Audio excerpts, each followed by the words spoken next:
प्यारे बच्चों, good morning. मैं जयप्रकाश तिवारी गुल्ली डंडा की यह दूसरी वीडियो क्लास 8 हिंदी। जैसा कि पिछले दिन आपको बताया गया था कि बिल्कुल जब हम किसी खेल में व्यस्त होते हैं तो हमें अपने भविष्य के बारे में कोई चिंता नहीं रहती है, लेकिन हमारे माता पिता निस्संदेह हमारे भविष्य के प्रति चिंतित रहते हैं। अब यहाँ कहानी थोड़ी सी आगे मोड़ लेती है और यहाँ से कहानी पूर्ण रूपेण से प्रारंभ होती है कि मेरे हमजोलियों में एक लड़का गया नाम का था। वह मुझसे 2-3 साल बड़ा होगा।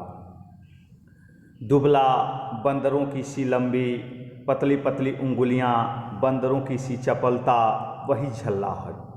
गुल्ली कैसी ही हो पर इस तरफ लपकता था जैसे छिपकली कीड़ों पर लपकती है। मालूम नहीं उसके माँ बाप थे या नहीं, कहाँ रहता था, क्या खाता था, पर था हमारे गुल्ली क्लब का चैंपियन। जिसकी तरह वह आ जाए उसकी जीत निश्चित थी। हम सब उसे अपने दूर से आते देख उसका दौड़कर स्वागत करते थे और अपना गुइया बना लेते थे। अब यहाँ प्रेमचंद जी ने एक गया नाम के व्यक्ति के शारीरिक ढांचा के बारे में बताया है और उसके खेल के प्रति निपुणता को दर्शाया है कि वह खेल खेलने में कितना निपुण था कि उसे भले ही वह कुरूप था, भले ही बंदरों की तरह उसके अंदर झल्लाहट थी, लेकिन वह हमारे गुल्ली डंडा क्लब का चैंपियन हुआ करता था। अर्थात निस्संदेह वह खेलने में बहुत अच्छा था। एक दिन मैं और गया 2 ही खेल रहे थे।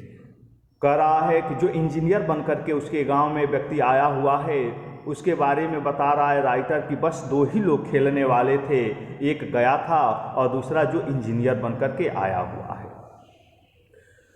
वह पदा रहा था, मैं पद रहा था, मगर कुछ विचित्र बात है कि पदाने में हम दिन भर मस्त रह सकते हैं, पदना 1 मिनट भी अखरता है। यद्यपि हम पूरे दिन किसी को दूसरे को पदाते रहें तो हमें थोड़ा सा भी दुख नहीं होता है, लेकिन जो ही वह बारी हमारे पल्ले की ओर आती है तो हम परेशान हो जाते हैं। कुछ क्षण में ही हम चिंतित हो जाते हैं। मैंने गला छुड़ाने के लिए सब चालें चली जो ऐसे अवसर पर शास्त्रविहित न होने पर भी क्षम्य है, लेकिन गया अपना दांव लिए बगैर मेरा पिंड न छोड़ता था। लेकिन गया ऐसा व्यक्ति था कि वह पिंड नहीं छोड़ सकता था, वह बिना पदाए नहीं रह सकता था। मैं घर की ओर भागा, अनुनय विनय का कोई असर न हुआ था। गया ने मुझे दौड़कर पकड़ लिया और डंडा तान कर बोला, मेरा दांव देकर जाओ, पदाया तो बहुत बहादुर बन के पदने के बेर क्यों भाग जाते हो। उसने कहा कि नहीं, तुम ऐसे नहीं जा सकते हो, जब तक यह खेल समाप्त नहीं हो जाएगा, जब तक तुम पद नहीं जाओगे तब तक तुम नहीं जा सकते हो। अब दोनों में तर्क वितर्क होता है। तुम दिन भर पदाओ तो मैं दिन भर पदता रहूं।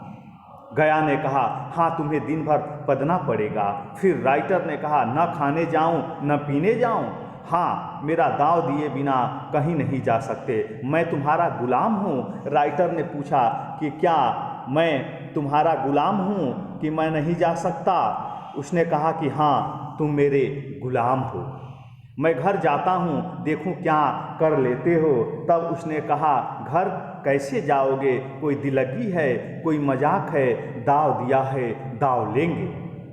अच्छा, कल मैंने अमरूद खिलाया था वह लौटा दो, वह तो पेट में चला गया। अब यहाँ तर्क वितर्क राइटर बताना चाहता है कि जबकि वह व्यक्ति अनुनय विनय करने पर जब वह नहीं माना तो यह कहा कि जो मैंने अमरूद खिलाए थे उस अमरूद को तुम दे दो, हो सकता है कि गया इस पर मान जाए और मुझे पदना न पड़े। अब फिर निकालो पेट से, तुमने क्यों खाया मेरा अमरूद? अमरूद तुमने दिया तब मैंने खाया, मैं तुमसे मांगने न गया था। जब तक मेरा अमरूद न दोगे मैं दाव न दूंगा। अब दोनों में तर्क वितर्क बढ़ता है कि जब तक तुम अमरूद न दोगे तब तक मैं नहीं पदूंगा। मैं समझता था न्याय मेरी ओर है। राइटर कह रहा है कि वह इंजीनियर यह समझता था, वह अफसर यह समझता था कि दाव मेरी ओर है, मेरी गला बच जाएगी, इसके बला से मैं दूर हो जाऊंगा, पर ऐसा होना संभव नहीं था, ऐसा नहीं हो पाया। आखिर मैंने किसी स्वार्थ से ही उसे अमरूद खिलाया होगा। कौन निस्वार्थ किसी के साथ व्यवहार करता है? आज दुनिया में कोई ऐसा नहीं है जो निस्वार्थ भाव से किसी की सेवा करे। भिक्षा तक तो स्वार्थ के लिए लोग देते हैं। राइटर कह रहा है कि दुनिया के लोग भिक्षा भी देते हैं तो उनमें भी उनका कहीं ना कहीं स्वार्थ भरा हुआ होता है। जब गया ने अमरूद खाया तो फिर उसे मुझसे दांव लेने का क्या अधिकार है? रिश्वत देकर तो लोग खून पचा जाते हैं। यह मेरा अमरूद यूं ही हजम कर जाएगा? अमरूद पैसे के 5 वाले थे, यानी 1 पैसे में 5 थे, जो गया के बाप को भी नसीब न होंगे। यह सरासर अन्याय था। गया ने मुझे अपनी ओर खींचते हुए कहा, मेरा दाव देकर जाओ, अमरूद समरूद नहीं जानता। गया ने कहा कि तुम्हें दाव देकर जाना होगा, क्योंकि मैं अमरूद नहीं जानता, अमरूद के बारे में मैं नहीं जानता। मुझे न्याय का बल था, वह अन्याय पर डटा हुआ था। मैं हाथ छुड़ाकर भागना चाहता था, वह मुझे जाने न देता। मैंने उसे गाली दी, उसने उससे कड़ी गाली दे दी, और गाली ही नहीं, एक चांटा जमा दिया।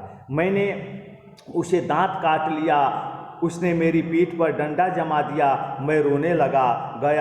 गया मेरे इस अस्त्र का मुकाबला न कर सका। मैंने तुरंत आंसू पोंछ डाले, डंडे की चोट भूल गया और हंसता हुआ घर जा पहुंचा। मैं थानेदार का लड़का एक नीच जात वाले लौंडे के हाथों पीट गया। मुझे उस समय भी अपमानजनक मालूम हुआ, लेकिन घर में किसी से शिकायत नहीं की, क्योंकि बाल्यकाल के समय खेलने की परंपरा ही अलग होती है। और वह बेचारा राइटर कह रहा है, यह सब होते हुए भी हम जा कर के अपने घर इस शिकायत को नहीं किए कि मेरे साथ गया ने ऐसा सलूक किया है, मेरे साथ गया ने ऐसा व्यवहार किया है।